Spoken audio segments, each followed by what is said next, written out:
Heritage Care is a charity and a provider of social care to around 700 people in England, of which 400 people are in older people services and the remainder are individuals with a learning disability. One of the key things of the Care Act and our concerns is the assessment process and the obligations that is going to put on the local authority, both in terms of resourcing and also additional financial cost. We feel the assessment process is an important start to assess the needs of every individual, and at the moment, in terms of directing those people, they either go through the local authority assessment and placement teams or they actually self-refer.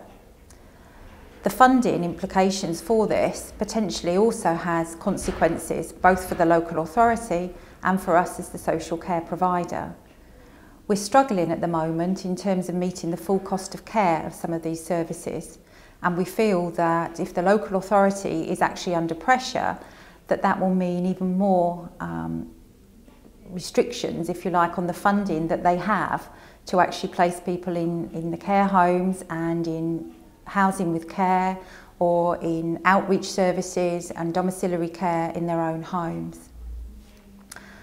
What we'd like the local authorities to do is, if they're able to, is to try and be consistent in their approach, in that that's one of the more difficult things for a provider to cope with, is if the local authority all take a different approach, both in terms of the assessment and in terms of the funding. We would like some consistency, and we would also like a clear indication of how the process will start once the Care Act comes into force. I think that's one of the details that's missing at the moment, some of the small print, and we know local authorities are actually responding to the consultation documents and lobbying central government for more assistance, and we really hope this comes about before we have to start implementing the Care Act in April 2015.